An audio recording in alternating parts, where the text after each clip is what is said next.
because I'm here and shut up.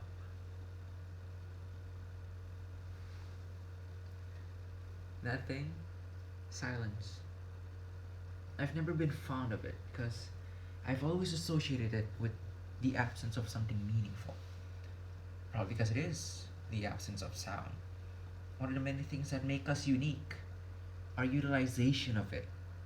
You know, what I'm currently doing, I'm talking. There's so many things you can do with talking, and I just love it. You can sing your songs, narrate your stories, express all your feelings and opinions. Most fun of all, you can make others laugh. But I find it quite pointless when the other side is unable to do so. Aphonogelia, or the inability to laugh out loud, is a very rare phenomenon with only four previous cases described in literature. It got uncomfortable, got weird, but that's my point for today. Not throwing random facts in conversations, no. More into how we react and how hard and uncomfortable it can be when you talk about these kinds of subject matters, specifically mental health issues.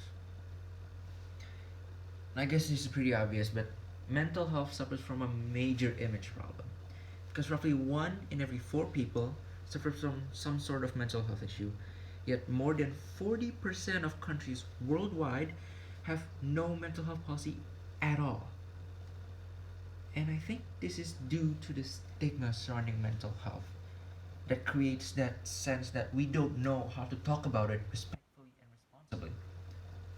This stigma often prevents people from seeking treatment, therefore worsening their condition by isolating them even more. Speaking of stigma, I want to dive into that even further. As a matter of fact, I want you to imagine me a situation. Imagine you have to talk to two people, one with a mental health issue and one with a broken wrist. According to neurologist Sarah Caddick, you'd be easy and more comfortable talking to the one with the broken wrist. This is because when someone points to their wrist, you can easily visualize and understand that problem at hand. But that's not the case when the problem is a 3 pound mass of globular meat behind someone else's skull. The minute you start talking about someone's mind, they get anxious, and rightfully so, because most, if not all, people associate their mind with being fundamentally who they are as a person, as an individual, all their feelings, hopes, fears, aspirations, everything. And several misconceptions and stigmatizing attitudes have been found corresponding with these kinds of behavior. At least media analysis of print and film have identified three prominent ones. And mind you, these are really bad. For example, people with mental health issues are homicidal maniacs. They have childlike perceptions of the world, or that they should be responsible and accountable for their own illness because they have weak character.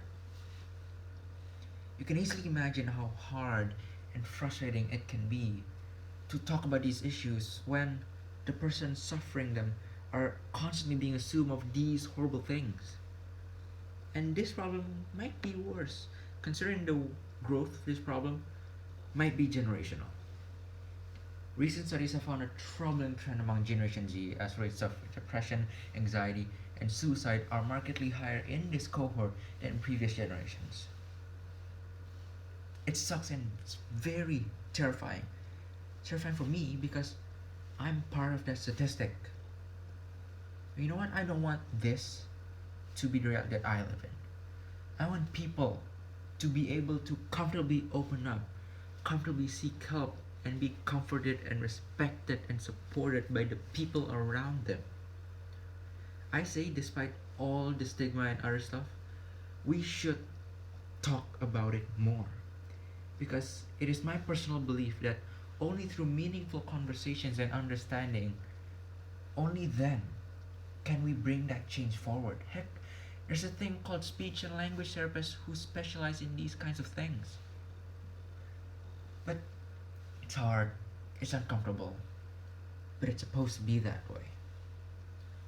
Michael Landsberg, former sports host of TSN's Off the Record, who lives with anxiety, depression, and is also a staunch mental health activist, he says, and I quote, When we talk about mental health openly, honestly, and frankly, we're one step closer to healing.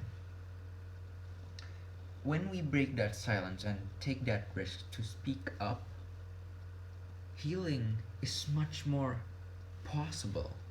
And this healing can come in so many forms: more vibrant communities, stronger families, more vibrant and stronger communities and families, and so many more. There's a clear distinction between mental progress and debilitation, and it comes from understanding your current situation. All the fears and thoughts we all have are important regardless of whether or not they fit to others' ideas of mental health. If we can accept our current state, then we can begin to move forward.